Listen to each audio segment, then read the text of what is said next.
Hey everyone, Laura VanderMoere here, and I just bought a new Sterling 9, and I'm going to debox it for you because everybody gets them home and they're like, now what do? You just take it out and use it? You do, but there's a couple things you need to do and check out before you get going on using your new tool. So as I open it up, I'll take the sleeve off. I'm going to open up my box. I'm going to pull out my instructions, hang on to it. You don't necessarily have to read it word for word, but please keep it on hand and get familiar with it. And I'm going to pull out my tool, which is my very sharp and sleek looking Sterling 9. I'm going to take off my red clipper guard. What that does is the blade guard, it helps to protect your blades from being broken, chipped, your teeth from getting out of alignment. And we have our finger ring, which is very cool. I'll show you how to use that here in a minute. And down underneath, we have our attachment combs. And inside the attachment comb, the bag, we actually have a little bottle of oil and a little blade cleaner, brush cleaner, blade brush cleaner. So I'm going to go ahead and get this out of the way and set it down here. Now, first thing you want to do, guys, when you take this out of the bag is I'm going to unwrap my cord and I'm going to plug it in.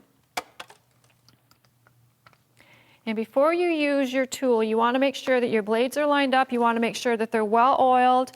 And you want to make sure that your power screw is set and ready to go. So when I turn it on, I'm going to close my blade up. I'm going to take a look and make sure that my blades are in alignment, which they are because they're parallel with each other.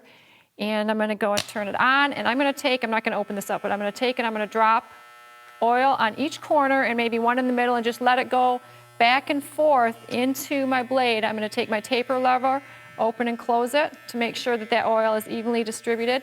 You always want to make sure that your teeth are facing the ground, the bottom, because you don't want that oil to come back into the motor and it can eventually bog down the coils that are in there. So once you do that, you know your blade's oiled, ready to go. If you don't do this, it will cut, but what will happen is it'll probably pull and drag on the client's hair a little bit. So if you're cutting and you feel like it's kind of not really cutting through the hair real good, or if it's pulling and you're not getting a real nice clean cut, then you know you need to add some oil because your blades are rubbing tight together. So once I've done that, over here on the side, we have a power screw here. So I know there's been times when you've turned on your clipper and you've heard this, right? Yeah, okay, so what do we do here? What that simply means is you need to adjust the power screw. And that power screw right here, you take your screwdriver in and you turn it back counterclockwise, which is back to the left until you hear that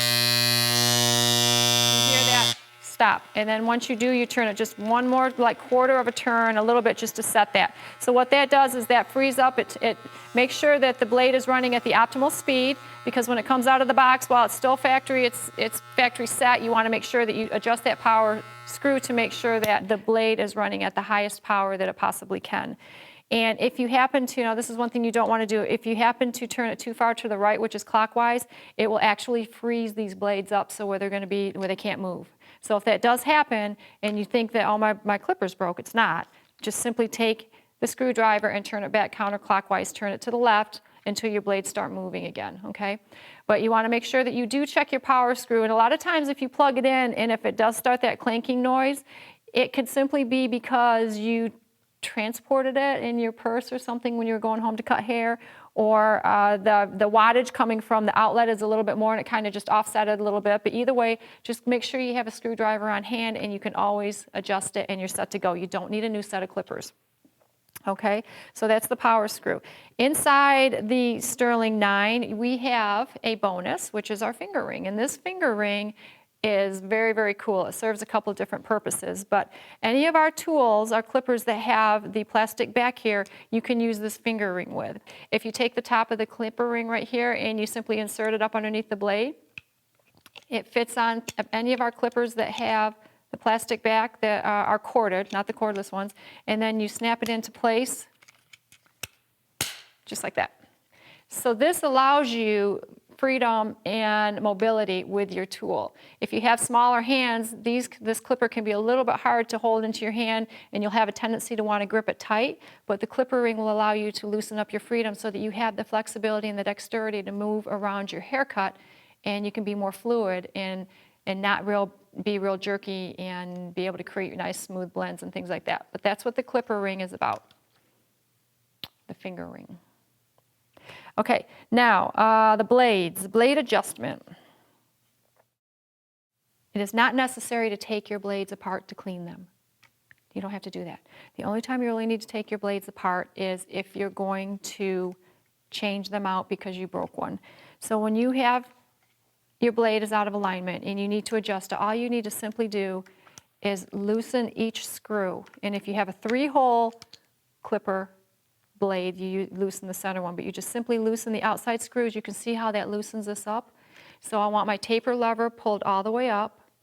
I want to loosen up my screws. I want to look sideways to make sure that they're parallel. And once they're even, I'm going to come back and I'm going to simply tighten it back up again. And you want to make sure, because this is an electromagnetic vibrator motor, you want to make sure that you do this periodically, because if your blades get loosened up and they get out of alignment, then again, it can pull the hair, it can give you an uneven cut, it will drag through. You'll know when they get out of alignment. But once you do that, just go ahead and tighten them up and you're good to go. So you don't have to unscrew and take the screws out to be able to adjust your blades. So pretty much that's what you need to do. When you store it, you want to put your blade guard back on it. You do not, please, please, please, please, please do not take it and go like this and crank that cord around. You don't want to do this with blow dryers either, but just don't do that, because while we do have the flexibility here at the end of the cord or where it goes into the tool, it will eventually pull on those cords and it will short you out. So you don't want to do that. That's what we have this hole here for. You can actually ideally hang it, which is nice because then you have it available to you. But if you do need to wrap the cord and you need to store it, please start wrapping it down here towards the middle like it was when you got it out of the box. That's a good way to store it.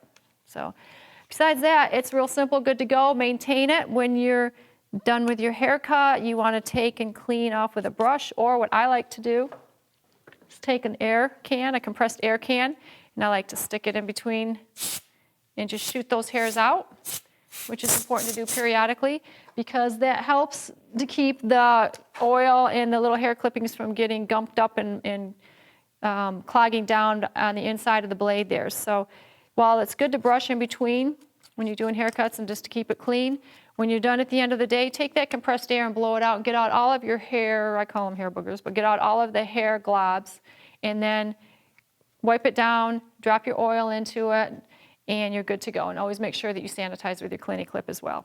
So you do these few little steps every day, guys, and these things will last you forever. I promise you they will. So, okay, Laura VanderMoere, Wahl Clipper Corporation. Thank you.